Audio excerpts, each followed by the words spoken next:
धेरै धेरै धन्यवाद। यहाँ मेरो सम्पूर्ण यहाँ उपस्थित हुनुभएको जति मेरो सबै आफन्तहरू हो, सब मेरो घर फ्यामिली हो। मलाई एकदमै एकदमै एकदमै माया गरिदिनुहुन्छ। यस्तै माया सधैँ गरिरहनु। योभन्दा फेरि कमी माया भयो भने म आत्तिन सक्छु, योभन्दा धेरै माया भयो भने म मात्तिन सक्छु।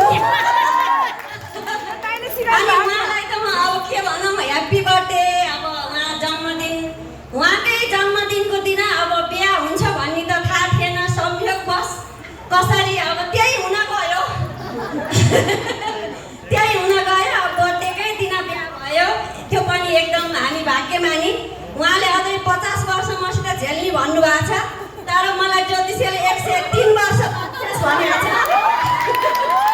उहाँ 105 वर्ष, म 103 वर्ष बाँच्यो भने हामीले लगभग 84, 85, 86, 87 बर्थडे मनाउनु पाइन्छ, एनिभर्सरी मनाउनु पाइन्छ। 87औं एनिभर्सरीको बेलामा अब यो भन्ने कुराहरू त्यति बेला चाहिँ आमाले कान सुन्नुहुन्न कि म यी कुराहरूमा 50 वर्षको एनिभर्सरीमा नि भन्न सक्थेँ, तर अब मेरो आमाले कान सुन्नुहुन्न कि त्यति बेलासम्म भनेर अहिले भने।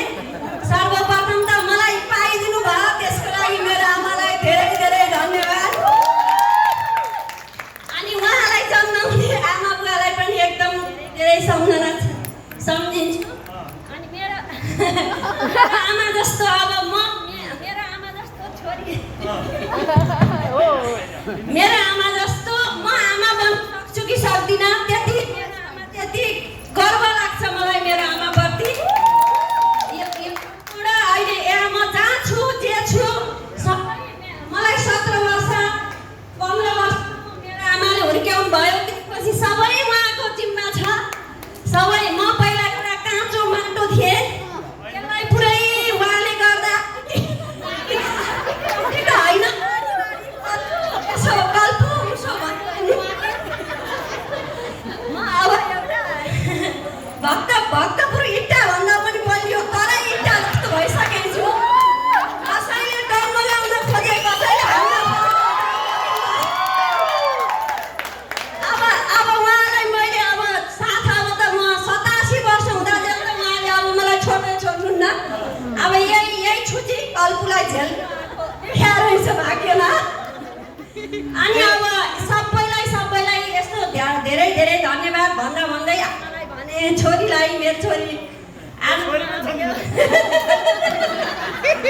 मेरी छोरीले आज एकदम यो मेरो परिवारै मेरो छोरीले गर्दा आज सुन्दर भएको छ, एउटा घर बनेको छ मेरो छोरीले गर्दा।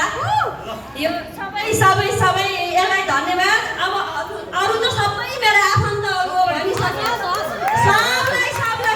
सबलाई सम्झिँदै यही के अरे मेरो 2 शब्द होइन मैले चाहिँ 5 महिना पहिलेदेखि यसो भन्छु उसो भन्छु भने, तर अहिले यहाँ आएन कि बोल्दै आएन बोल्दै अब यो कति ठाउँ भन्छु भनेको थिएँ, सकिनँ। त्यसको लागि अब हजुरलाई त म कुरा भन्न छ। दाइ भनौँ कि नभनौँ?